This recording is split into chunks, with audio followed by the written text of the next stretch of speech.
사우디아라비아와 이란 사이에 좁은 바다가 있습니다. 이곳은 페르시아만이라 하기도 하고 아라비아만이라 부르기도 합니다. 이름을 두고 오랫동안 다퉈왔지요. 그래서 언론은 주로 중립적인 걸프만이라고 합니다. 그런데 그 연안에는 믿기 힘들 정도로 작은 나라들이 줄줄이 붙어 있습니다.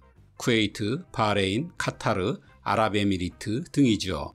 면적으로 보면 한국의 한 도만도 못하고 인구는 고작 수백만 명 뿐입니다. 게다가 사막은 끝이 없고 물은 부족하며 스스로를 지킬 만한 군사력도 없습니다. 그런데 오늘날 이들은 세계에서 가장 부유한 나라, 1인당 소득 최상위 국가들입니다. 어떻게 이런 나라들이 강대국 틈바구니에서 살아남을 수 있었을까요? 중동의 이 작은 국가들이 독립국가로 존재하기 위해 선택했던 길을 알아봅니다. 이 지역에 처음부터 쿠웨이트, 바레인, 카타르, 아랍에미리트만 있었던 것은 아닙니다. 불과 20세기 중반까지만 해도 아라비아 반도 전역에는 40여 개의 토국과 작은 왕국들이 흩어져 있었습니다. 이들 대부분은 점차 큰 세력에 편입되면서 이름조차 역사의 기록에서 사라졌습니다. 하지만 유독 걸프만의 토국들은 달랐습니다. 이들은 거의 다 생존에 성공했습니다. 토우라는 말은 한자를 풀면 땅을 다스리는 제후라는 뜻입니다. 쉽게 말해 왕국처럼 큰 중앙집권 국가가 아니라 부족장이 다스리던 작은 나라들이란 얘기죠. 사실 주변 강국들이 마음만 먹으면 쉽게 정복할 수 있었던 땅이죠. 이곳이 살아남을 수 있었던 건 순전히 영국의 여러 이해관계 덕이었습니다. 첫째, 영국의 간접 지배 전략과 효율성입니다. 19세기 이후 영국에게 가장 중요한 건 인도였습니다. 인도로 가는 항로, 특히 걸프만은 그 길목에 있는 중간 기착지였습니다. 따라서 걸프만 전체를 식민지로 다스릴 필요는 없었습니다. 해안의 항구와 해협만 안전하게 확보하면 충분했죠. 걸프만 연안은 항구, 무역, 진주 채취 같은 해상 경제가 가능했습니다. 반대로 내륙 사막은 영국으로선 아무런 가치가 없었습니다. 물도 없고 사람도 적고 군사적 거점으로도 쓸모가 없었기 때문입니다. 거기에 병력과의 행정을 투입하는 건 비용만 많이 드는 일이었죠. 그래서 영국은 저비용 고효율 전략을 택했습니다. 작은 부족 국가들의 부족장을 그대로 인정해주고 대신 영국과 보호조약을 맺도록 한 겁니다. 걸프만의 토국들이 오늘날에도 살아남게 된 결정적인 이유죠. 둘째, 강대국 사이의 완충 역할입니다. 걸프만은 단순히 영국의 바닷길이 아니었습니다. 이곳은 두 거대한 세력의 틈바구니에 놓여 있었습니다. 북쪽에는 전통의 강국 이란이, 남쪽에는 신흥 강국 사우디아라비아가 있었습니다. 사우디의 뿌리는 18세기 말로 거슬러 올라갑니다. 사우드 가문은 당시의 아라비아에서 등장한 와하비즘을 정치적 깃발로 삼았습니다. 와하비즘은 오직 코란과 무함마드의 가르침만을 인정하자는 원리주의 운동입니다. 이런 종교적 열정은 사우드 가문의 세력을 확장하는 데 강력한 힘이 되었습니다. 사우드 가문은 아라비아 반도의 여러 왕국을 차례차례 삼키며 1932년 사우디아라비아를 세웠습니다. 이런 확장세라면 걸프 연안의 작은 토국들도 조만간 흡수될 게 뻔했습니다. 이걸 막은 게 영국이 걸프만의 작은 토국들과 맺은 보호 조약이죠. 그렇게 되자 이란이나 사우디가 함부로 손을 댈 수 없게 되었고 영국은 이들과 정면 충돌 없이 영향력을 유지할 수 있었습니다. 걸프의 작은 나라들은 사우디와 이란을 서로 떼어놓는 완충지대였고 동시에 영국에게도 두 나라와 충돌하지 않고 존재감을 과시할 수 있는 안전판이 되었습니다. 셋째, 석유와 가스라는 새로운 보물입니다. 20세기 들어 걸프만에서 석유와 가스가 발견됩니다. 사막의 빈 땅이 하루아침에 세계 경제의 심장부가 된 것이죠. 이 자원을 확보하는 일은 곧 제국의 이해와 직결됐습니다. 영국은 아주 단순한 두 가지 방식을 택했습니다. 하나는 토우 가문들의 통치권을 유지시켜주고 그 대가로 자원 개발을 독점하는 것입니다. 또 하나는 영국이 식민지 곳곳에서 자주 써온 분할 통치죠. 작은 나라들이 하나로 합치지 못하도록 각각 따로 조약을 맺고 각 부족 지도자에게 에미르라는 칭호와 지위를 보장하는 것입니다. 이 덕분에 걸프만에서는 큰 세력이 나타날 가능성을 막을 수 있었고 영국은 안정적으로 석유와 가스를 확보할 수 있었습니다. 자원이 발견되면서 작은 나라들이 독립국으로 살아남을 이유가 더 분명해진 것이죠. 어쨌든 쿠웨이트, 바레인, 카타르, 아랍에미리트 이 네 나라는 크기와 상관없이 10대 1의 경쟁에서 살아남은 말 그대로 기적의 생존자들입니다. 이제부터는 이 네 나라가 독립 후 어떻게 저마다 다른 방식으로 생존을 이어왔는지를 하나씩 살펴봅니다. 우선 쿠웨이트입니다. 쿠웨이트는 걸프만의 네 나라 중에서도 가장 먼저 독립을 이룬 나라입니다. 1961년 영국의 보호령 체제를 벗어나 정식으로 독립했죠. 이 나라의 뿌리는 바다였습니다. 사막 한가운데서도 쿠웨이트가 오래 살아남을 수 있었던 이유는 걸프만 깊숙이 들어온 천연 항구 덕분이었습니다. 오스만 제국, 페르시아, 인도와 이어진 무역항으로 일찍부터 상업의 중심지가 되었고 그 덕에 작은 나라지만 국제 교역망에 편입될 수 있었습니다.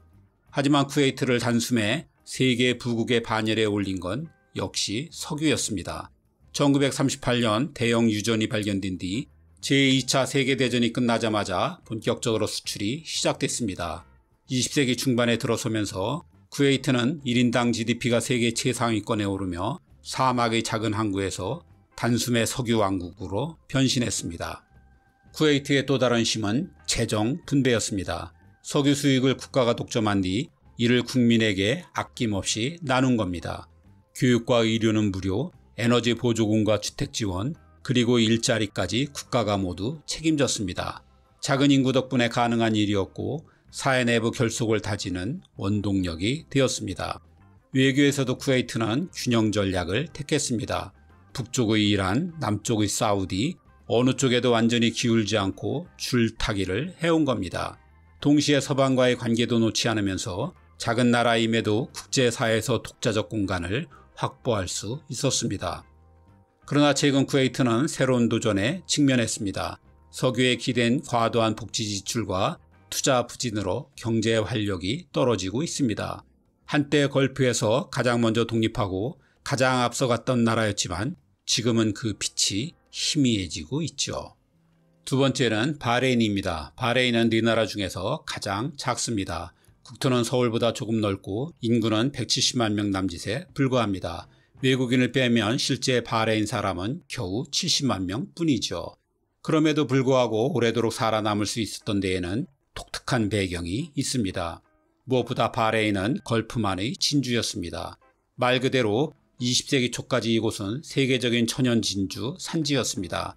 바다에서 캐낸 진주는 바레인의 첫 번째 부의 원천이었고 이 덕분에 이 작은 섬나라도 국제시장과 연결될 수 있었습니다. 하지만 바레인의 진짜 힘은 위치였습니다. 걸프만 깊숙이 들어와 있는 이 섬은 바다를 감시하기에 최적의 자리였습니다. 그래서 영국은 바레인을 해군의 거점으로 삼았고 이후에는 미국 제5함대가 주둔하게 되었습니다. 걸프 안보의 핵심 기지가 바로 이곳이죠. 강대국의 군사적 이해와 맞물리면서 바레인은 그 덕에 국가의 안위도 지킬 수 있었습니다. 또 하나 중요한 점은 금융 허브로의 전환입니다. 바레인은 비교적 일찍 금융에 눈을 떴습니다. 걸프에서 처음으로 국제금융 중심지를 꿈꿨죠. 이자가 허용되지 않는 이슬람 율법에 맞춘 금융상품, 예컨대 수쿠크 채권 같은 제도를 선도적으로 도입한 게 바레인이죠. 사실 바레인은 걸프의 다른 나라들에 비해 석유 매장량이 적었습니다. 그래서 석유 대신 금융이라는 틈새 시장을 노렸고 그 전략이 상당한 성공을 거두었습니다. 물론 오늘날 그 지위는 경쟁자인 카타르의 두바이에게 빼앗겼습니다. 하지만 진주와 항구, 군사거점, 금융이라는 카드를 차례로 적절히 활용했다는 점, 이것이 바로 바레인의 생존 비결이었습니다. 세 번째는 카타르입니다. 국토 면적은 경기도 정도, 인구는 300만 명 남짓에 불과합니다. 그런데 그중 카타르 국적자는 40만 명 정도뿐이고 나머지는 모두 외국 노동자들입니다. 카타르의 운명을 바꾼 건 천연가스였습니다. 앞바다의 노스필드는 세계 최대 가스전인데 단순히 자원이 많아서 부자가 된 것은 아닙니다. 카타르는 1980, 90년대까지 세계 에너지 시장이 여전히 석유 중심일 때 가스가 미래다라는 판단을 내렸습니다. 그리고 국력을 총동원해 액화 천연가스에 올인했습니다. 1990년대부터 막대한 자금을 들여 액화플랜트, 수출항, 운반 선단까지 국가적으로 투자했습니다. 국제 유가가 낮아 재정이 힘들 때도 LNG 프로젝트만큼은 멈추지 않았습니다. 여기에 일본과 한국 등 아시아 수요국을 조기에 공략해 20년이 넘는 장기 계약을 따냈습니다. 이 덕분에 거대한 초기 투자비를 안정적으로 회수할 수 있었고 카타르는 결국 세계 1위 LNG 수출국으로 올라섰습니다. 여기에 인구 구조가 더해지면서 부의 효과는 더욱 극대화됐습니다. 카타르 국적자가 전체 인구의 10% 남짓이라 국민 1인당 자원 몫이 압도적으로 큽니다. 그 결과 카타르는 세계 1인당 GDP 순위에서 늘 최상위권입니다. 소수의 국민에게 막대한 부를 나눠줌으로써 내부 불만을 원천 차단하고 있죠. 카타르는 또 이 부를 외교적 자산으로도 활용하고 있습니다. 알자지라 방송을 앞세워 아랍 여론을 움직였고 2022년 월드컵을 유치해 전 세계의 이목을 끌었습니다. 작은 나라지만 돈과 미디어, 스포츠 외교를 무기로 존재감을 키운 것이죠. 오늘날 카타르는 작은 인구, 큰 자원이라는 독특한 조합을 통해 세계적으로 큰 주목을 받는 나라입니다. 자원에 기대고 외국인 노동자에 의존하는 취약성은 있지만 가스를 가장 먼저 가장 과감하게 활용한 선택이 카타르를 살려낸 결정적 비밀입니다. 마지막은 아랍에미리트입니다. 이 나라는 사실 하나의 국가가 아니라 7개 토호국이 모여 만든 연합국입니다. 1971년 영국이 철수하자 아부다비와 두바이를 중심으로 토우들이 손을 잡고 지금의 아랍에미리트를 세웠습니다. 분열이 익숙한 유목사회에서 연합을 선택했다는 것 자체가 놀라운 일이었죠. UAE의 초석은 석유였습니다. 특히 아부다비는 막대한 유전을 바탕으로 국가 재정을 책임졌습니다. 하지만 UAE의 진짜 차별성은 따로 있었습니다. 두바이가 보여준 전략적 전환입니다. 석유가 거의 없는 두바이는 일찍부터 무역, 항만, 금융, 관광으로 방향을 틀었습니다. 세계 최대 공항과 항만, 초고층 빌딩, 자유무역지대를 만들어 중동의 허브라는 브랜드를 구축했죠. 이 과정에서 지도자들의 리더십도 빛났습니다. 초대 대통령 자이드 빈 술탄 알 나히얀은 연합을 이끌어냈고 두바이의 지도자 마크툼 가문은 과감한 개방 정책으로 경제 다변화를 주도했습니다. 덕분에 오늘날 UAE는 걸프에서 가장 강한 군사력과 가장 큰 경제 규모를 가진 나라로 평가됩니다. 아부다비의 석유, 두바이의 무역과 금융, 그리고 7토국이 나름의 역할을 나누면서 국가 전체가 균형을 이루고 있죠. 이 걸프만의 초소형 국가들은 살아남은 길이 각각 달랐지만 그 끝에는 공통의 불안이 자리하고 있습니다. 첫째는 인구 구조의 취약성입니다. 네 나라 모두 자국민이 극도로 적습니다. 평균 잡아봐야 총인구 중 자국민은 18%도 되지 않습니다.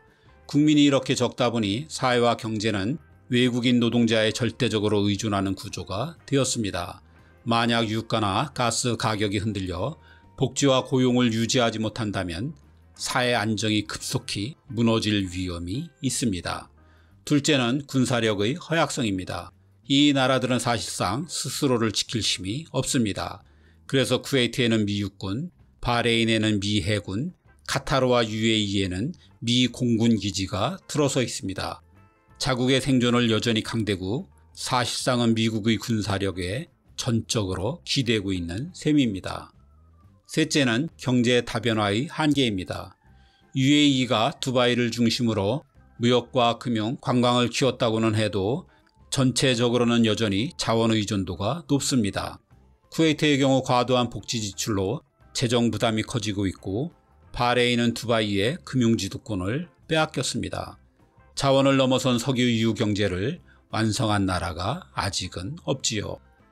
정리하자면 걸프의 이 작은 나라들은 역사와 지정학의 산물이었습니다. 영국의 간접 지배, 강대국 사이의 완충지대, 그리고 석유와 가스가 이들의 생존을 가능하게 만들었죠. 하지만 그 부가 계속될지 아니면 사막의 신기루처럼 사라질지는 아직 알 수 없습니다. 인구, 안보, 경제라는 세 가지 약점 중 단 하나라도 흔들린다면 이 네 나라의 운명은 다시 시험대에 오르게 될 것입니다.